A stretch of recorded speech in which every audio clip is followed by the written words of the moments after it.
আসসালামু আলাইকুম গাইস, সবাইকে আমার নতুন আরেকটি ব্লগে স্বাগতম। আজকে আপনাদেরকে দেখাবো আমি বরিশাল থেকে ঢাকা বাই লঞ্চ কিভাবে যাচ্ছি। এবং আজকে হলো এপ্রিল মাসের 6 তারিখ, মানে ঈদের পরপর। কি বুঝতেই পারতেছেন কি পরিমাণ চাপ।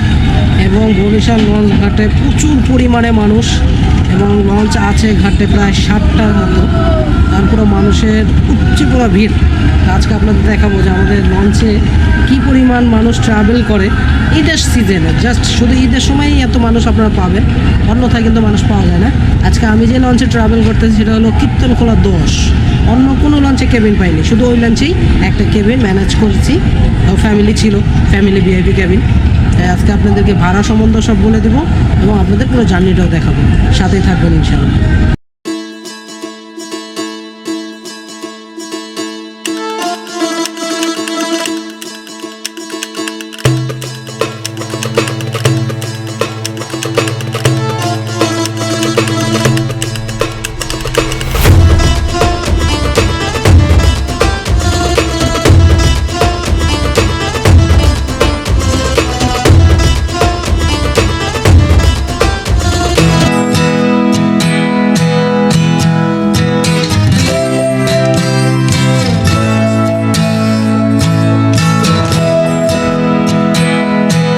আমরা এখন রয়েছি পারাপদ 12 লঞ্চ, একদম ছাদের উপরে।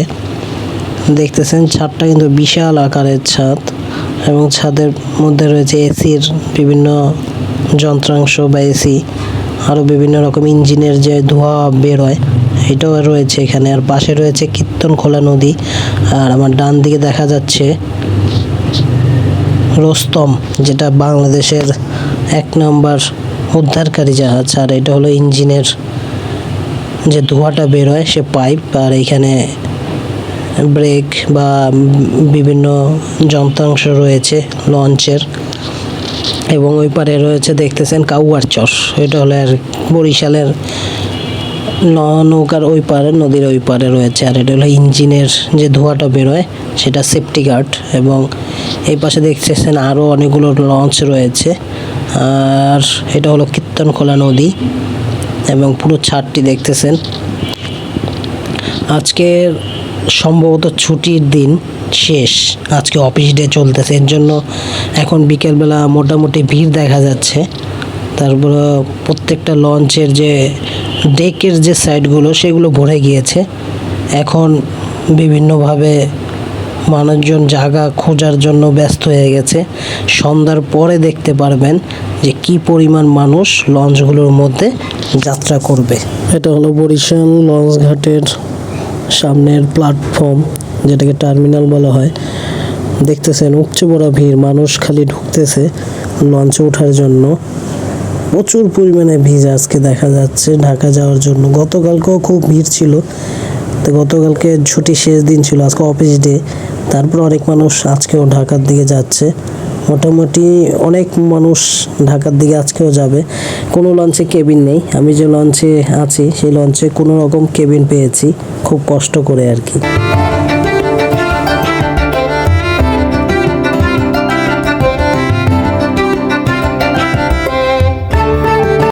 এটা হলো আমি যে লঞ্চে যাতায়াত করতেছি আজকে, সেটা হলো কীর্তনখোলা 10। সেটা বরিশালের অন্যতম একটি লঞ্চ। এই লঞ্চটা অনেক পুরাতন লঞ্চ। নিচের ডেক সাইডটা দেখতেছেন পুরো ভরে গেছে।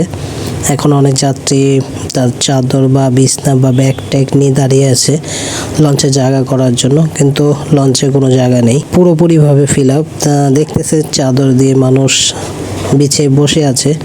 এখন লঞ্চ ছাড়তে প্রায় অলমোস্ট 3 থেকে 4 ঘন্টা বাকি, এখনই পুরোপুরি ভরে গিয়েছে। এই কিগুলো কিন্তু সকাল বা দুপুরের মধ্যে ফিল আপ।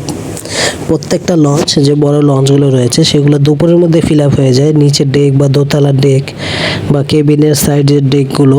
আর এগুলো সবসময় মানুষের চাহিদা থাকে, ভাড়া কম। এগুলো 400 টাকা করে ভাড়া এই ডেকের, এর জন্য। আর আমি তো কেবিন নিয়েছি, স্পেশাল ভিআইপি কেবিন। আমার সাথে বাচ্চা আছে, মহিলা আছে, ফ্যামিলি আছে, আমার বোনের ফ্যামিলি। এটা হলো দোতলার ডেক। ডেকেও দেখতেছেন কোনো মানুষ, পুরো ফুল ফিল আপ। মানুষের জায়গা নেই যে একটা মানুষ চাদর বিছিয়ে বসবে বা দাঁড়াবে। ঈদের সিজনটা এরকমই হয়।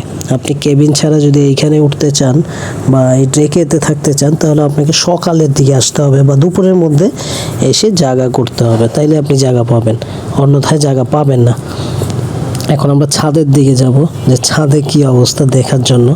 কীর্তনখোলার ছাদটা আপনাদেরকে দেখাই নেই, এখন আপনাদের কীর্তনখোলার ছাদের অংশ নিয়ে যাব। এটা হচ্ছে 3য় তলা, এইখান দিয়ে ছাদে যাওয়া যায় না। এটা হলো 3য় তলা, আমার কেবিনটা 3য় তলার একদম প্রথম দিকে। এখানে অজুখানা রয়েছে, নামাজের ব্যবস্থা আছে, এখানে একটি রুম রয়েছে নামাজের জন্য। আর এটা হচ্ছে 3য় তলার করিডোর, কেবিনের পাশের বারান্দা যেটা বলা হয়। এখান দিয়ে ছাদে যাওয়া যায় না, ছাদে যেতে হলে আপনার সামনের দিকে যেতে হবে। ওইখান দিয়ে ছাদে যাওয়ার একটা রাস্তা আছে, সেখান দিয়ে ছাদে উঠে যাবে। আমার কেবিনটা একটু সামনে, একদম প্রথমের দিকে আমার কেবিনটা রয়েছে, বাম সাইডে। এটা হলো ফ্যামিলি ভিআইপি কেবিন। এখন কিন্তু ফাঁকা দেখতেছেন আপনারা, কারণ হলো এখন বিকেল আসরের পর এর জন্য আমরা একটু তাড়াতাড়ি চলে আসছি। তারপরে এই যে এখানে কিছু বিছনা দেখা যাচ্ছে, আর এই যে সামনের জায়গাগুলো কিন্তু কিছুক্ষণ পর ভরে যাবে। সন্ধ্যার পরই দেখবেন এখানেও জায়গা থাকবে না, এই যে মানুষ কিন্তু এখনও বসে আছে। সন্ধ্যার পর দেখবেন আরও বেশি, এখন 2-1 জন চাদর বিছিয়ে আছে।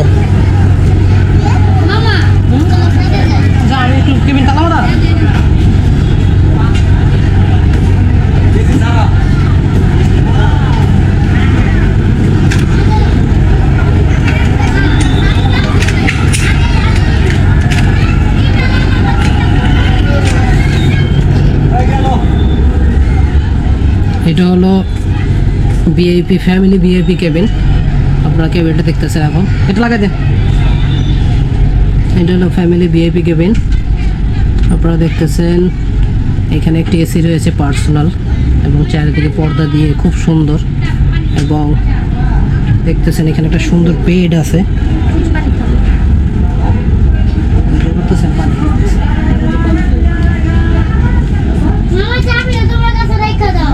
মাথা দিন বাড়ি হয় কথাটা কইতেছিলাম। এবং সাথে একটি ড্রেসিং টেবিল রয়েছে, এবং সাথে একটি নাইট জ্যাকেট রয়েছে, হ্যাঙ্গার আছে, এবং টয়লেটটা খুবই সুন্দর এবং গোসল করার খুব ব্যবস্থা রয়েছে। এখানে দেখতেছেন এখানে বেসিং রয়েছে এবং খুবই সুন্দর।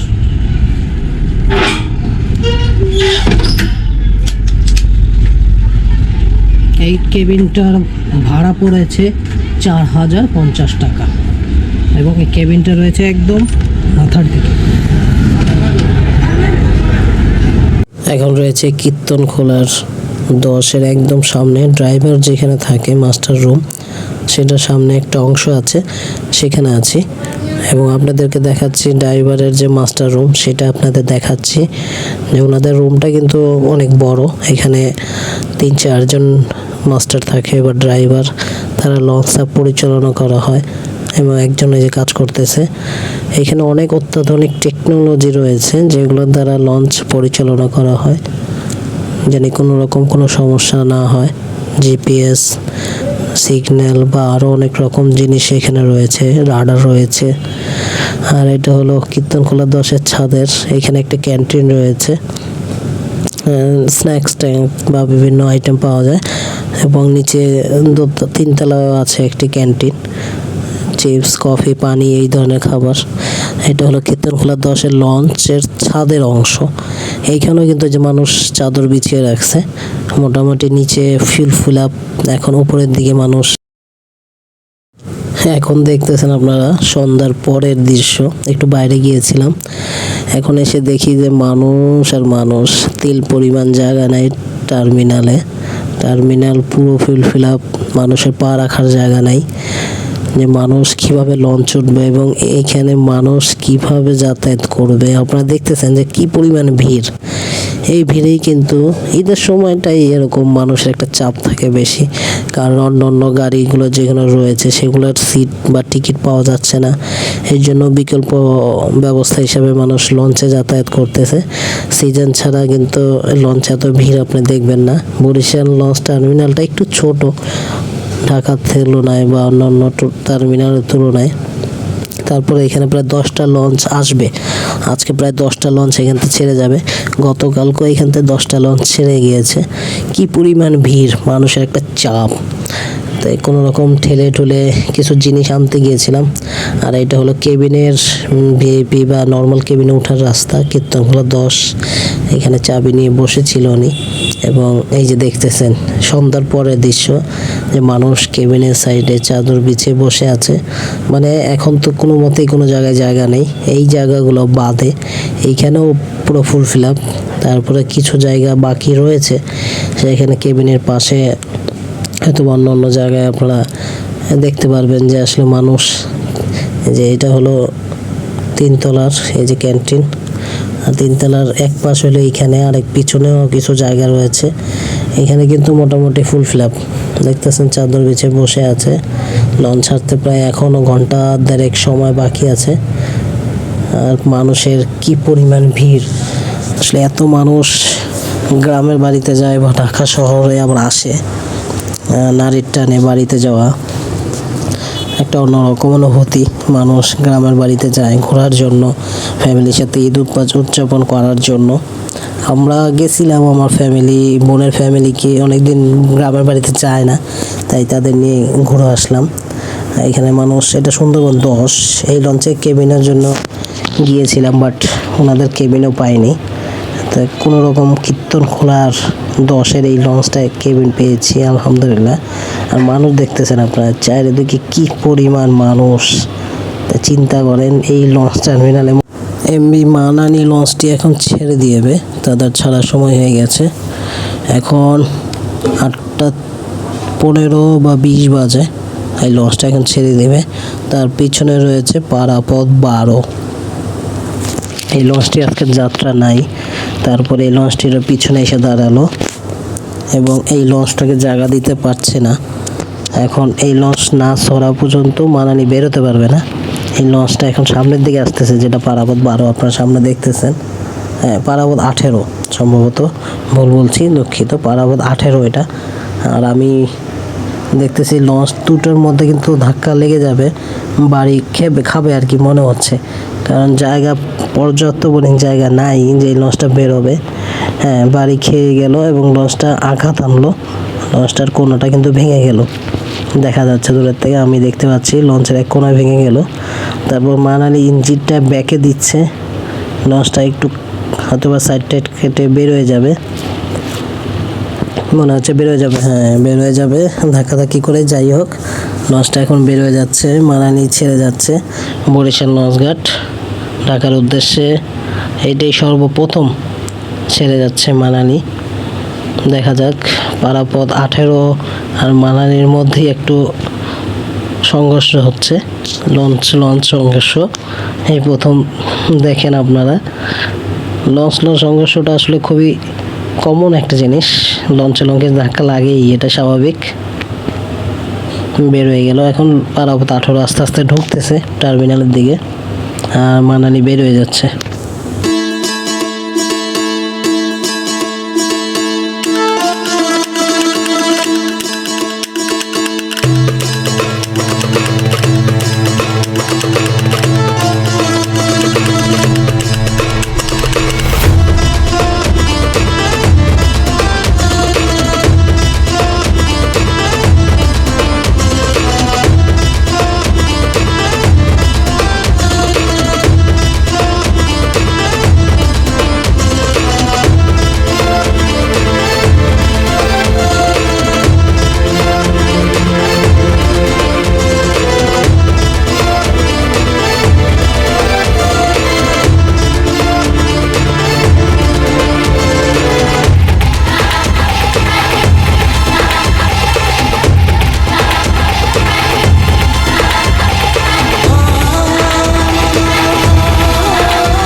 আমাদের লঞ্চটি এইমাত্র বরিশাল লঞ্চ ঘাট থেকে ছেড়ে যাচ্ছে। এখন টাইম হলো রাত 8:50 এবং এই ঈদের সময় মোটামুটি কোনো টাইম টেবিল নাই এই লঞ্চগুলো ছাড়া। তাদের যখন টাইম হয় বা লঞ্চ ভরে যায় তখনই ছাড়ে। আর আজকে তো দেখতেই পাচ্ছেন যে এই লঞ্চে কী পরিমাণ ভিড়, পুরো লঞ্চ ঘাটটায় এত পরিমাণ ভিড় তাই আপনারা কল্পনা করতে পারবেন না। এই কারণে এই লঞ্চে প্রচুর পরিমাণে ভিড়। মানুষের যে কি পরিমাণ ঈদের সময় লঞ্চে যাতায়াত করে সেটা আসলে না দেখলে বুঝতে পারবেন না। সবসময় ঈদের সময় একটু ভিড় বেশি থাকে, বাসের চেয়ে লঞ্চের যাত্রীগুলো অনেক তুলনামূলকভাবে বেশি। কারণ লঞ্চে সারা রাত ঘুমিয়ে যেতে পারে, রিল্যাক্সে যেতে পারে এবং চারিদিকে সুন্দর দেখে যেতে পারে। তো পদ্মা সেতু হওয়ার কারণে কিছুটা যাত্রী কমেছে, তারপরও একদম যে কমে গেছে তা নাই। ঈদের সময় মোটামুটি ভালো যাত্রী রয়েছে। আর ঈদ ছাড়া চলে, টুকটাকভাবে যাত্রী আসা যাওয়া করে। তাই আজকে আমাদের লঞ্চটা কিন্তু ছেড়ে গেল, ঢাকা পৌঁছাবে আগামীকাল ভোরে যে কোনো সময়, টাইম নেই। এই লঞ্চটা স্পিড অনুযায়ী কালকে সকালে যে কোনো সময় পৌঁছাতে পারে। তাই আজকে এই রাত্রে এই জার্নি দেখার জন্য সবাইকে অনুরোধ রইল। গাইস, আমাদের মাঝে এখন আমাদের খাবার চলে আসছে, রাতের খাবার দেখতেছেন। এটা হলো পোয়া মাছ, এটা হলো কোরাল মাছ, আর এটা হলো চিংড়ি ভর্তা, আর ভাত আনছি 3 প্লেট। আমরা লোক হয়েছে এখানে 4 জন বড়, 2 জন ছোট। এই সে খাবার আমাদের। তাই আপনাদেরকে খাবার রিভিউ দেবো একটু পরেই, খাবার খেয়ে সাথে থাকবেন। গাইস দেখতেছেন আপনারা, এখন আমরা লঞ্চের মধ্যে কোরাল মাছ, যেটা আমাদের খুবই ঐতিহ্যবাহী একটা মাছ কোরাল, সেটা সামুদ্রিক মাছ, সেটা দিয়ে আজকে রাতের ডিনার করছি এবং আপনাদেরকে এটা রিভিউ দেবো টেস্ট, যেটা খাবার কীরকম।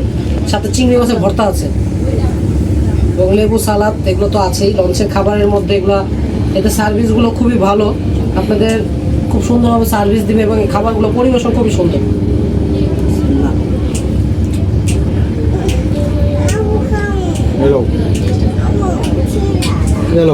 আর লঞ্চের খাবার আমি আগে খেয়েছি, যে লঞ্চের খাবারের টেস্ট আছে, বিশেষ করে ওনাদের চচ্চড়ি যে ডালটা থাকে ওটা খুবই মজাদার, সুস্বাদু। আর এই কোরাল মাছটা আমি প্রথম খাচ্ছি, কোরাল মাছটার স্বাদ আছে এবং রান্নাটা খুবই ভালো হয়েছে, খাবারটা খুবই স্বাদ। আপনাদেরকে আমি একটু ভর্তার টেস্ট দিই, চিংড়ি মাছের ভর্তা।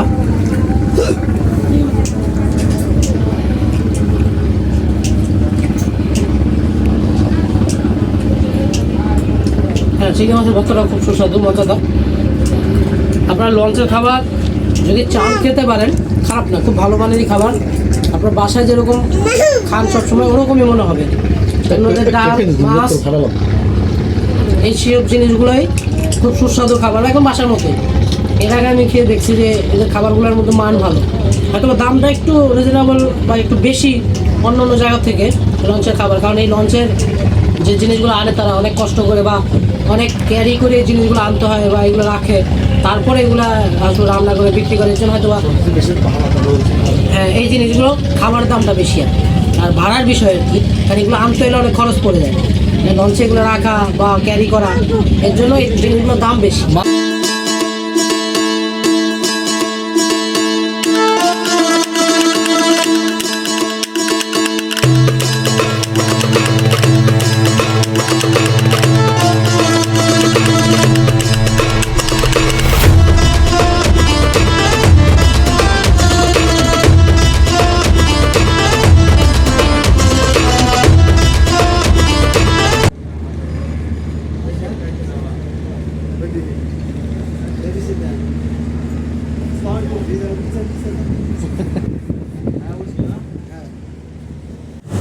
আমাদের লঞ্চটা এই লঞ্চটার কারণে থামাতে বাধ্য হলো, কারণ এই লঞ্চটা সদরঘাট থেকে ছেড়ে যাচ্ছে, কিন্তু এই লঞ্চটা এমনভাবে ছাড়লো যে ওই সামনে দিয়ে একটা লঞ্চ আসতেছে, আমাদের এই লঞ্চটাও আসতেছে, এটার মাঝখানে এই লঞ্চটা ঘোরানোর চেষ্টা করছে।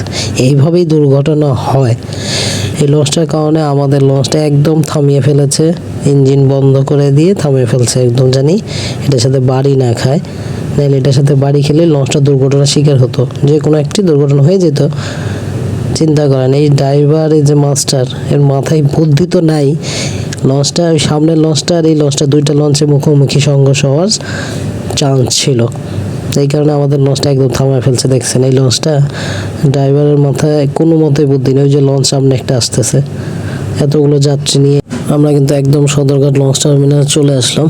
আমাদের সামনে মানালি দেখা যাচ্ছে, এটা অনেক আগেই আসছে।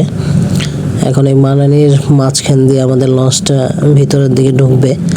এটার মাঝখানে অনেকখানি জায়গা আছে, আমাদের লঞ্চ ঢোকার মতো অবস্থা আছে, সমস্যা নেই। এখন দেখতেছেন সদরঘাটের যে কালো পানিগুলো দেখা যাচ্ছে, কচকচে কালো পানি, বুড়িগঙ্গা নদী। আমরা একদম সদরঘাটের একদম কাছে চলে আসছি এবং আমাদের লঞ্চটা আস্তে আস্তে টার্মিনালের দিকে যাচ্ছে। এবং আমাদের লঞ্চের যে ড্রাইভার, অমায়িক একজন ড্রাইভার, আসলে কি বলবো তার বিষয়ে, সে এত সুন্দরভাবে স্মুথলি, অ্যাডভেঞ্চারের সাথে কোনো রকম সংঘর্ষ হয়নি, লাগেনি। মানে আস্তে ধীরে লঞ্চটি টার্মিনালে নিচ্ছে এবং আস্তে আস্তে এমনি ঘুরিয়েছে, জানি কোনো জায়গায় বাড়ি না খায়, এত সুন্দরভাবে চালিয়েছে। এবং বরিশাল থেকে ঢাকা আসছে, এত সুন্দরভাবে চালিয়ে। মাঝ নদীতে একটু সমস্যা হয়েছিল, কিছু বাতাস ছাড়ছিল আর কি, তখন সামনে যারা ছিল যাত্রী, আমার কেবিনের সামনে, তারা ওইখান থেকে সরে যেতে বাধ্য হয়, প্রচুর পরিমাণে বাতাস ছিল, হয়তো একটু ঝড়ের মতো হয়েছিল। তাই আমাদের লঞ্চ এখন ঘাটে নোঙ্গর করবে। দেখতেছেন ওই যে দড়ি নিয়ে দাঁড়িয়ে আছে একজন, এই দড়িটা ঘাটে দিবে। লঞ্চটা একদম আস্তে আস্তে ঘাটে ভিড়াচ্ছে। লঞ্চের যে ড্রাইভার মাস্টার খুবই ভালো এবং খুবই অভিজ্ঞ একজন লোক, দেখে বোঝাই যাচ্ছে যে অভিজ্ঞতার একটা বিষয় আছে। সবাই তো আর এই জিনিসটা পারে না, জানে লঞ্চের ঘাটের সাথে জানি বেশি একটা জোরে বাড়ি না খায়। এই যে দড়িটা দিয়ে দিয়েছে, দড়িটা ফালিয়ে ব্যাস এখন লঞ্চটা খুব সুন্দরভাবে আটকানো হচ্ছে এবং মানুষ এখনই নামা শুরু করে দিয়েছে। এখনও কিন্তু লঞ্চটা একদম থামেনি এবং সিঁড়িও ফালায়নি। দেখতেছেন মানুষ এর মধ্যে কিন্তু কয়েকজন নেমে গিয়েছে আর কয়েকজন নামার জন্য দাঁড়িয়ে আছে। এটা কিন্তু সঠিক না, আপনি লঞ্চ না থামা পর্যন্ত বা সিঁড়িটা না নামা পর্যন্ত কিন্তু লঞ্চ থেকে নামবেন না, যে কোনো দুর্ঘটনা হতেই পারে। এর জন্য সচেতনতাভাবেই আমাদের চলতে হবে। সদরঘাটেও কিন্তু প্রচুর যাত্রী এসেছে, আমাদের আগে সুন্দরবন 16, 15, তারপরে অ্যাডভেঞ্চার 9, এগুলো কিন্তু অলরেডি ঘাটে চলে আসছে। এই যে অ্যাডভেঞ্চার 9 আমার বাম দিকে যেটা দেখা যাচ্ছে সেটা, সুন্দরবন 16 আসছে, সুন্দরবন 10ও চলে আসছে। আমাদের লঞ্চটা প্রায় 5টা লঞ্চের পরে আসছে, আমাদের পরেও আরও লঞ্চ আছে, সেগুলো আসবে আস্তে আস্তে।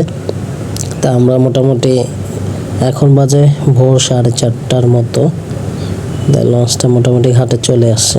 আর মানুষজন দেখতেছেন সব লঞ্চ থেকে নেমে বাসার দিকে যাচ্ছে প্রচুর পরিমাণে। ওই যে ওইখানে একটা ব্রিজ দেখা যাচ্ছে, সদরঘাটের থেকে বেরোয়ার প্রচুর পরিমাণে মানুষ এখন ঢাকা আসছে। আজকে, গতকালকে এবং আগামীকালকে প্রচুর মানুষ ঢাকার দিকে ঢুকবে। গ্রামে বেড়াতে গিয়েছিল, এখন যার যার কর্মস্থলে আবার চোখ দিবেন। আবার ঢাকা সেই আগের মতো কর্মচঞ্চল্য পরিবেশ সৃষ্টি হবে। গত কয়েকদিন খুব ফাঁকা ঢাকা ছিল, এখন মোটামুটি ঢাকা কাজকর্ম সব আবার অলরেডি চলে আসে। এখন সিঁড়িটা নামাচ্ছে, আপনারা দেখতেছেন এই যে সিঁড়ি, এই সিঁড়িটাই হচ্ছে যাত্রী নামানোর জন্য খুবই নিরাপদ একটি ব্যবস্থা। আমরা সিঁড়ি দেখে অবশ্যই নামবো, কারণ সিঁড়ি ছাড়া নামতে গেলে অনেক সময় দুর্ঘটনা হয়ে যেতে পারে।